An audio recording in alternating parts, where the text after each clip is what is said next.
Currently, 90% of people in the world know the story of the Titanic. In the year 1912, a giant ship called the Titanic sinks into the Atlantic Ocean. Titanic was one of the first ultra-luxury ships. Not every section of it, but most of it was luxury. And she was no ordinary ship. Titanic was the most impressive and luxurious ship of her time. She was the biggest too, measuring 28 meters wide, 53 meters tall, and 269 meters long. That's about the length of 3 football fields. Titanic was built by a company called White Star Line. She was completed and ready for the ocean on March 31st, 1912, after 3 years in construction in Belfast, Ireland. On the 10th of April, 1912, the Titanic begins its journey from Southampton, England. Then they go to the north of France, get some more people, and in the end they go to Queenstown, Ireland to pick up the last series of people.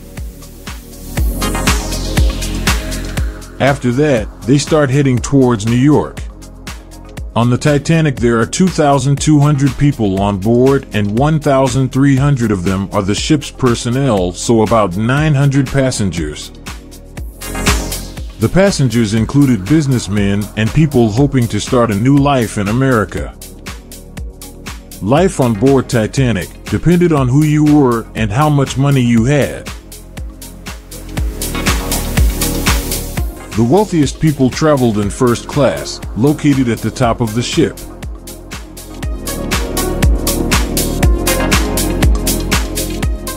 They slept in private spacious suites and enjoyed delicious food in an elaborate dining room. They had access to lots of facilities, like cafes, a swimming pool, squash courts, barber shop, and a reading and writing room. Second-class accommodation consisted of cabins with 2 or 4 beds and a sofa, storage facilities, a sink, and a mirror. Second-class passengers could also enjoy an outdoor promenade, relaxation room, library, and dining room.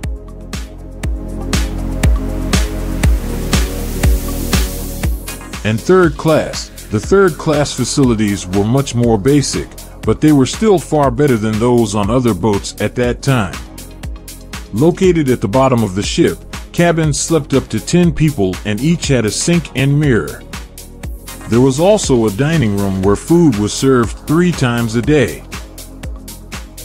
For 4 days, Titanic made good progress across the Atlantic, powered by 3 coal-burning engines. But it was no easy job to keep her moving. They were always warned with the telegraph that there are icebergs in the way, and you should look out for them, and since it was in the middle of the spring, icebergs would come down from Greenland. And it could be in the middle of the way. But nowadays, ships have radars, and they could easily avoid these icebergs. But in 1912, the Titanic did not have any radar system. They basically put 2 people on the watchtower to look forward and see if there's something in front of us.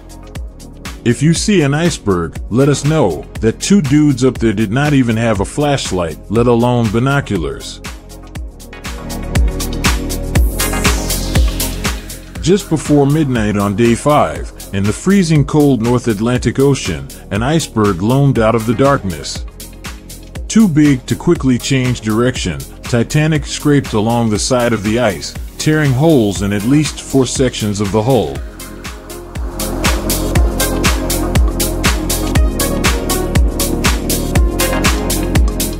The iceberg basically tears the entire ship apart.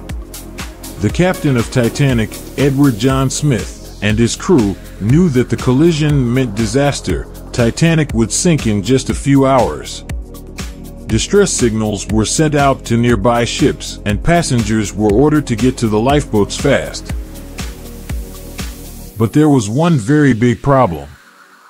Titanic only carried 20 lifeboats, only enough to hold around half of the people on board. What's worse, the first lifeboats were launched half-empty, wasting precious spaces. In panic, many people jumped into the ocean to escape the sinking ship. As Titanic sank, the bow went down first, causing the stern to rise out of the water and into the air. At around 2 a.m., this tilt caused the ship to break in two, sending all those still on board into the freezing cold ocean.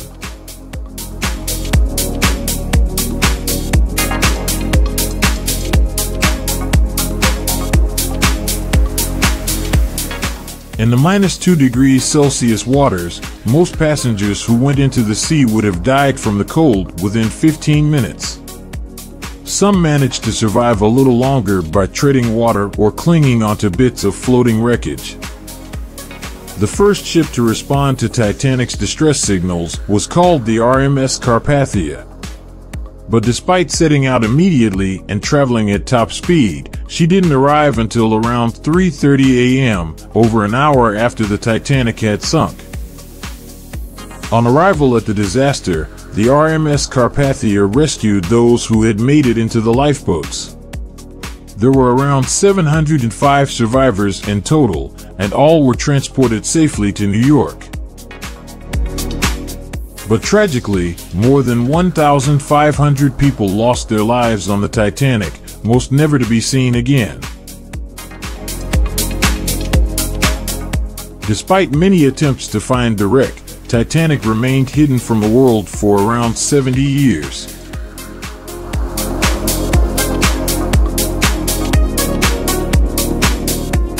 It wasn't until 1985 that she was seen again, when oceanographer Dr. Robert Ballard set out on a deep-sea mission in the Argo, a robot submarine. Since then, there have been many expeditions to Titanic, and over 6,000 interesting items have been salvaged from the wreckage. These can be seen today in museums around the world and include jewelry, perfumes, plates, clothes, furniture, and even lunch menus. So, now you know all about this incredible ship and its tragic tale. But here's the big question: if you had been on board, would you have survived? It all depends on who you were.